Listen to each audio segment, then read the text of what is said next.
হান্নান মাসুদ কখনো এটা ভাবে না যে আসলে মিথ্যা একটি গুজবের কারণে ৬টা ফ্যামিলি তছনছ হয়ে যাবে।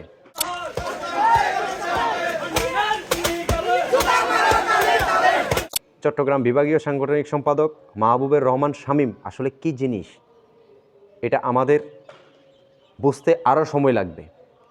গত এক সপ্তাহ আগে হাতিয়ার যে ঘটনা ঘটেছে, যে নোয়াখালী হাতিয়া ২ নং চানন্দি ইউনিয়নে প্রকল্প বাজারের যে ঘটনা ঘটেছে, সেই ঘটনার জেরে সেই ঘটনাকে কেন্দ্র করে নতুন করে যে আব্দুল হান্নান মাসুদ যে একটি গল্প সাজিয়ে ৬ জনের বিরুদ্ধে মামলা করেছে, তারপরে দেখা গেল সেই মামলার সাক্ষী যাদেরকে দিয়েছে, এমনকি সেটা বেরিয়ে এলো ওই সাক্ষীরাও এই ঘটনার সাথে অবগত না। চলুন আপনাদেরকে একটা ভিডিও দেখাই নিয়ে আসি, ভিডিওটা দেখার পরে আমি আলোচনা করতেছি। প্রকল্পতে দর্শনের ঘটনা যেটা ঘটছে, এটাতে তো সাক্ষী দিছে মহিলা আমনেরে যে আপনার সামনে ঘটনা ঘটছে, আপনার বক্তব্য কি? না না, এটা সম্পূর্ণ প্রকাশ। ওইখানে আমি ঘটনা বেজাল হচ্ছে, আমি যে শুনছি, শোনার পরে আমি নঙ্গলিয়া চলে গেছি, বেড়া টোয়াতাম গেছি, ব্রিক ফেলে বেড়া থাকে, এটা সম্পূর্ণ প্রকাশ। মহিলা আমনেরে সাক্ষী দিছে কিলে যে আপনার সামনে দর্শন হচ্ছে? মহিলা হয়তো আয়ালো ব্রিক ফেলে বেড়া কাজ করে, ভোলাই কাজ করে, তিন গা হয়তো মহিলার পক্ষে কম হয়ে হিসাবে দিতে পারি। মহিলা যে না আপনারে দিছে সাক্ষী যে আপনার সামনে দর্শন করছে, কিন্তু আপনার বক্তব্য হয়েছে কি? আমি গেছি আর দেখতে বেজাল টেজাল হয়েছে, বিএনপি এনসিপি এর আধা ঘন্টা 1 ঘন্টা পরে গেছে, কিছু ছিল। মহিলা সাইয়া আপনার সাক্ষী দিছে কি আপনার সামনে দর্শন করছে কেন জানে কি? আর সাক্ষী দিছে কিনলে দিছে, এটা মহিলা জানে না। আপনার বক্তব্য কি? আর বক্তব্য এটা দোক্কা খামাখা মহিলার তোমার নাটক। নাটক এটা এনসিপি এলারা হান্নান সহকারে এনসিপি এলারা নাটক সাজাইছে। ঠিক আছে মামা, এটা নাটক সাজাইছে। আচ্ছা, ভিডিওটাতে আপনারা স্পষ্ট জানতে পারলেন, শুনলেন যে ব্রেক ফিলের মাঝি কি বলেছে, যে মহিলার হাজব্যান্ড ওনার ব্রেক ফিলে কাজ করে, সেই কাজ করার সুবাদে হয়তো উনি এই মহিলার পক্ষে সাক্ষী দিবে। অতএব হান্নান মাসুদ কখনো এটা ভাবে না যে আসলে মিথ্যা একটি গুজবের কারণে ৬টা ফ্যামিলি তছনছ হয়ে যাবে।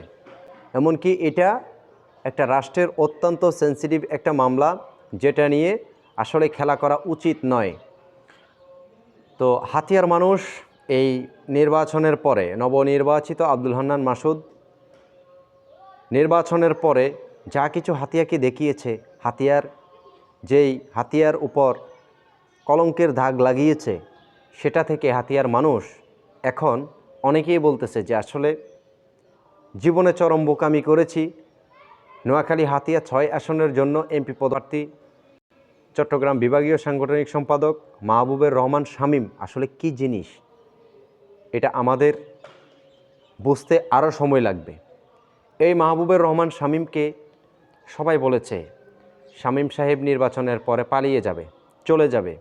দিন শেষে আসলে কিছু কিছু মানুষের মন মানসিকতার সাথে এটা ছিল টোটালি ভিন্ন।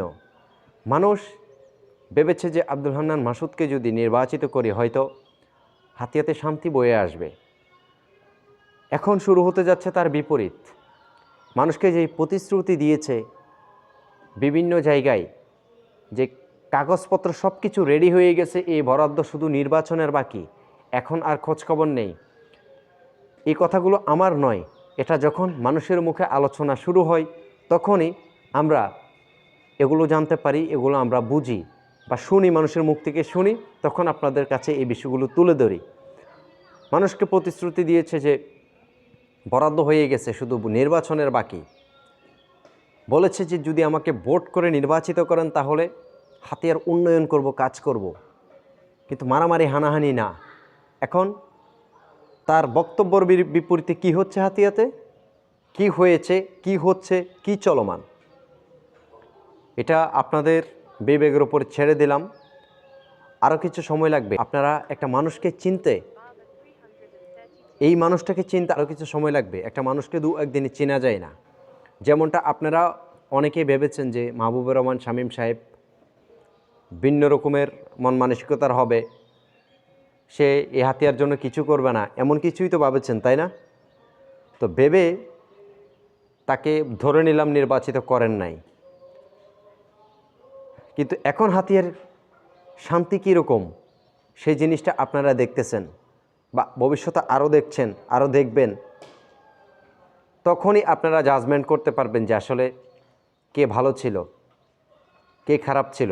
যাই হোক, হাতিয়ার মানুষকে একটা জিনিস বোঝানো হয়েছিল যে যারা নির্বাচনে ভোট প্রচার করেছে সবাই বলেছে যে ইনশাল্লাহ আগামীতে বিএনপি সরকার গঠন করবে, তাহলে আপনাদের হাতিয়ার জন্য এটা প্লাস পয়েন্ট হবে। যখন এই কথাগুলো বলেছে অনেকে হাসি দিয়ে উড়িয়ে দিয়েছে। আজকে দেখা গেল আব্দুল হান্নান মাসুদ অনেক লাফালাফি অড়িঘড়ি যাই কিছু করেছে না কেন, যখন হাতিয়ার মানুষের সাথে সাথে এই মুহূর্তে এই পর্যায়ে এসে বুঝতে পারলো যে বিএনপি সরকার গঠন করার পর দেশের লক্ষণে বোঝা যাচ্ছে যে বিএনপি উন্নয়নের রোল মডেলের দিকেই এগিয়ে যাচ্ছে বা এগিয়ে যাওয়ার সম্ভাবনা আরও বেশি, তখনই মানুষ এখন বুঝতে শুরু করেছে যে আমরা আসলে কি জীবনে ভুল করেছি, যে হাতিয়াতে গত যে নির্বাচনটা হয়েছে এই নির্বাচনে আমাদের ভোটের মধ্য দিয়ে নির্বাচিত হওয়া ব্যক্তিকে ভোট দিয়ে আসলে কি আমরা ভুল করেছি। এটা মানুষের নিজেকে এখন এই পর্যায়ে এসে প্রশ্ন করতেছে। তারপরও হাতিয়ার মানুষের জন্য শুভকামনা যে আগামী 5 বছরে যেন আব্দুল হান্নান মাসুদ যেই প্রতিশ্রুতি মানুষকে দিয়েছে অন্তত সেই প্রতিশ্রুতি যেন পূরণ করে। ধন্যবাদ।